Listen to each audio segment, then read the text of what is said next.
Lawyer and a prison shot caller review Martin Shkreli's prison advice to Sam Bankman-Fried. Yeah, one dork giving another dork prison advice. But I got you covered today. We got the real deal. Peter Meyerhoff from the shot caller episode of Vice, also from his YouTube channel, Roll Call with Chappy. Him and I are going to listen to some of the advice that Martin Shkreli is giving SBF in advance of his future prison stay. Unless you've been living under a rock, you probably heard about Sam Bankman-Fried. He was the founder and CEO of FTX cryptocurrency exchange. Yeah, he's that guy. He's the guy who at one point was worth an estimated $26 billion. And even as early as this past October, he was worth approximately $10.5 billion. And he was in the Bahamas. And the short version of it is he kind of pissed away millions, if not billions of dollars that people had invested into FTX cryptocurrency. He's the poster child now for people wanting more regulation on cryptocurrency. And he is getting advice from the old public enemy number one, Martin Shkreli. You might have heard about that dork. He's also referred as the Pharma Bro. He was the guy who got the license to manufacture an AIDS drug and increased its price by over 5,000%. Well, he got sent to jail for 7 years for a bunch of different felonies related to securities fraud, and he served most of that 7 years. He got out for good behavior, and now that he's got out, he's running around town, quote unquote, an expert in prison advice. And he's making an appearance lately on a podcast where he gives some advice to SBF, because we all know SBF is definitely going to see the inside of a jail cell. And he's not really the most athletic or aggressive looking guy. He's probably one of those guys that is going to have a hard time in prison. And like I said, I got my boy Peter Meyerhoff here, aka Chappy, aka Roll Call with Chappy on his YouTube channel. He's the real deal. He has been, unfortunately, to prison. He lived through it. He became a shot caller in prison, and he's going to listen to the advice that Martin gives Sam, and he's going to give us the lowdown. He served time in every yard basically possible of different security levels. He's been around every sort of type of inmate in every sort of situation. He's what we refer in the legal community as the person most knowledgeable as it relates to prison. This is a real shot caller, and he's a great friend of mine. He's a great guy. I want you to tune into his YouTube channel because, man, he puts on some fucking amazing content. So, without further ado, let me introduce to you the man, Peter Meyerhoff, aka Chappy. Chappy, what's going on, big man? What up, bro? Are you excited for this? I'm excited. I love talking about this stuff. We've watched a couple of these clips before we came in today. What's your initial reaction to Martin Shkreli? A, his physical appearance. If he rolled into the yard and you were there, what would happen? And B, some of the shit that you've heard him say already, just generally speaking. Just a real quick, on top of the entire, like, you'd have all the gangster white boys in there, like, literally, like, raising their hands to, like, who's gonna get a piece of that dude? Like, and the only chance that dude... Piece of him how? What do you mean, like, fight? Just punking the dude, just belittling the dude. Like, we treat those dudes like straight lames in there, bro. And the only reason that dude survived, other than the fact that he was probably having sex with men, is because he was paying for protection, 1,000%. The only chance a dude like that survives in prison is you're paying for protection. Okay, he would have been paying me on the yard, 100%. Really? Yeah, or my youngsters, he would have been paying my youngsters. Okay, so we're about to hear some of the advice that he is giving SBF. I want you to listen to it. You can comment, and then I'm going to give my 2 cents. So let's hear it. You should be trying to learn everything there is to know about gangs, about the tough neighborhoods in every major city.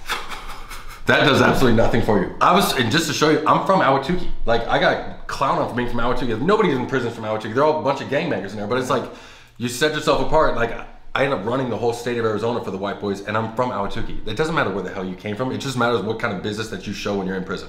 The other thing, when we talk about gangs, is there any truth to what he says that if he researches gangs, he being SBF, that it might help him? Not 1% of that would be true. Did you know anything about gangs before you went into prison? Not 1% of gangs. Never met a gangbanger or anything until I went to prison.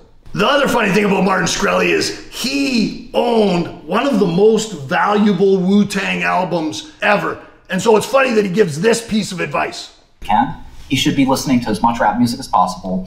He should be trying to learn everything there is to know about gangs. That is the exact opposite advice that you should give someone going to prison. What do you mean? For one, if you're a white boy, you're not allowed to listen to rap music. And if you get rap tapes or something sent in, like the white boys will literally come over there, steal your tapes right in front of you, and sell them to the black dudes right in front of your face. If you get caught watching BET in prison, they'll literally, no joke, will come and grab your TV right off the wall and smash it over your head. You get one warning about putting BET on your TV, no joke. You get one warning, and after that it's over with. So if you were in prison and you ran across Martin Shkreli and you heard him giving this advice, and you were still, we know you're the man you are today, but you were still back in that mode. Yeah. You walk by someone's cell and you hear Martin Shkreli giving this advice and you peek in and you see that dork. What do you do or say, if anything? Two things would happen. For one, a dork like that would never be giving anybody advice on a yard. Right. Like he would literally, I wouldn't even, it's so crazy, I wouldn't even have to do anything. Like literally my youngsters are so trained well, like they would literally go just snatch that dude up and like tell him to shut his mouth and then literally come over and tell me, hey, we just caught so-and-so trying to give this dude advice. And that's literally what would happen. I wouldn't have to do anything. My youngsters are so trained, like they would literally snatch that dude up and tell him to shut his mouth and come tell me what's going on. What do you mean youngsters? So every shot caller has youngsters. What do you say? Sorry, let me do this. What is a shot caller for the people that don't A lot of know? people don't know. So a shot caller is every yard there's a head dude in charge. There's one dude for each race and who's the head dude in charge. The shot caller is the head guy in charge. So like when I touched down, I took the yard and I was the #1 dude making decisions. If you brought in drugs, you had to pay me percentages and everything. That is literally what a shot caller is. So like when you're a shot caller, there's a ton of stuff you have to do on a yard. It's like literally running a business. So you have youngsters that do everything for you and they want to get on the team. They want to be with the cool crew. So what they do is, I had a youngster that would literally, his job was to keep cigarettes on him and light my cigarettes. So when I came out of the chow hall, he'd light up a cigarette and hand me a cigarette. I had another youngster that was like handling my dope and like passed on. So what are the chances that you would have recruited Martin Shkreli as one of your youngsters? Not even a 1% chance, a negative chance. There's no chance, no matter what that dude said, he could have made it. The only thing that dude can do on a prison yard is pay for protection. Like he's paying to stay on the yard. Right. Guys like that, his money would never probably run out, but other guys, when their money's run out, like you could be like so-and-so protector for 2.5 years, then you stop paying and you're done. Well, he actually is giving advice to how SBF may change his physical appearance to fit in. So let's listen to that one. My advice for him includes shaving his head. My advice for him includes deepening his voice. He speaks in a sort of, and again, I would normally not judge somebody this way unless the context of prison, which is a very testosterone-filled.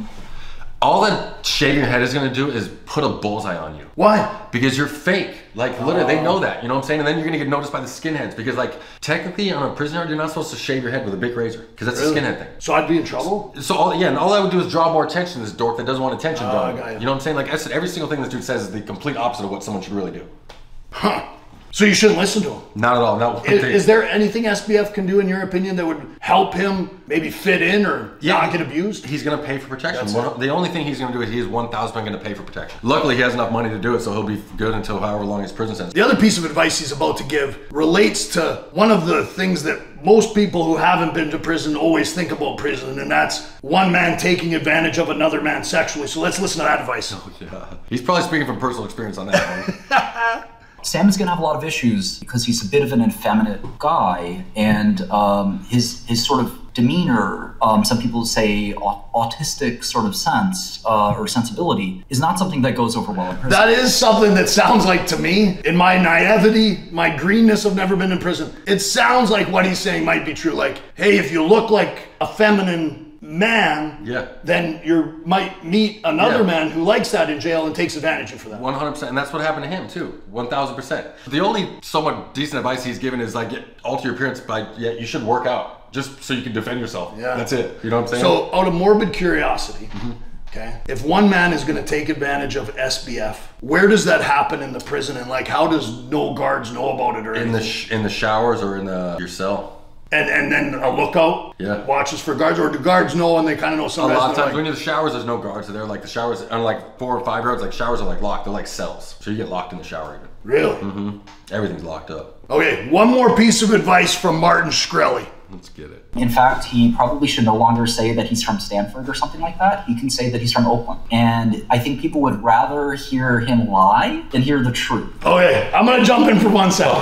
As a guy who's never been to prison, I feel like a white guy who looks like SBF or Martin Shkreli from Stanford, which SBF is, he rolls in there and he tries saying he's from Oakland. I guarantee there's no dorks in Oakland that look like him. No. He'll be sniffed out in a second. That's exactly what I was going to say. And guys in the yard or in the prison who are really from Oakland or no guys from Oakland would call, hey, yo, this boy's in here, and he this guy says, in Oakland? that's how it works, right? Just like that. You know this guy. And then he would actually put himself in more harm's way by saying that. 100%. 100%. So how the fuck does this guy say he's better off lying? That's the worst one he's given because that will literally put his life in danger right away. And that's you get caught lying. Here's the deal: if you're a lame and you look like these two clowns and you hit a prison yard, like I said, we're gonna give you the opportunity. Here's the deal: my youngster's gonna tell you, shut your fucking mouth when you're here. You don't say anything. You're gonna pay for protection, and we'll literally tell you, keep your head down. We don't want to hear a peep out of you. If it's the opposite, you're gone. You know what I'm saying? We're not even gonna deal with you. Like literally, you're just gone. You might have already answered this, but for clarity, yeah. If SBF was sitting in front of you, what advice would you give him, A? And then B, on the yard or before the yard? Before the yard. Okay.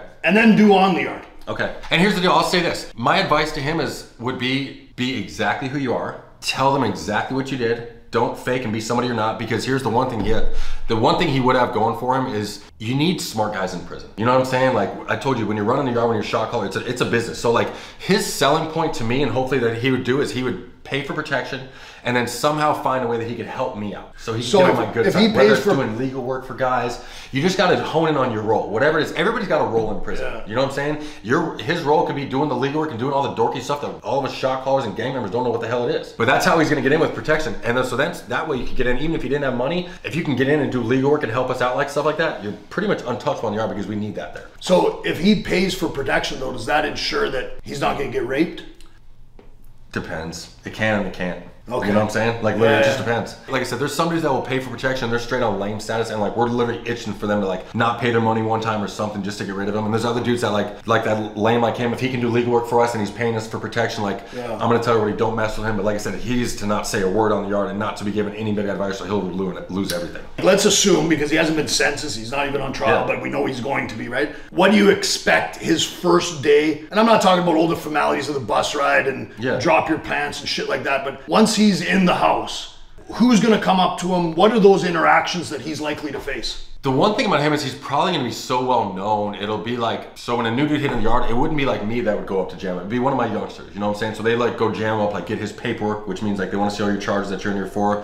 They're going to get your statements to make sure you didn't give any statements snitching on people. And then they're going to come tell me, hey, I got this so-and-so here. And they're going to give me a whole rundown on his stuff. And then like I look at it and like kind of make my judgment on what to do. But he is like, no joke. He is sleepless nights at first. And he's going to feel everybody's eyes looking on him. Like, but when a dude like that hits the yard, it's like, and then not to mention that, like all of us shot callers, we're taking bets on like this dude looks like a sex offender. You know what I'm saying? Like seriously, like, is that like Shawshank Redemption? Oh, for sure. Like how long is everyone's like? Yeah, how long? And we take bets on how long they're gonna last. You know what I'm saying? Especially a dude like him. He looks like, for one, a child molester, and two, like everybody would just be taking bets how long he's gonna stay on the yard. Yeah. Hey man, I appreciate you coming. Always. Yeah. You guys got to check him out, man. He's such a good fucking human. He's down for everything. I know even if you need advice from him, he's a sober coach. Yep. He's a life coach. Check out his website. Check out his YouTube. Check out his Instagram. The guy's a stud and a good friend of mine. I appreciate you coming on, brother. I always appreciate the watch. Leave a comment, share, and hit that subscribe button. Appreciate it, guys.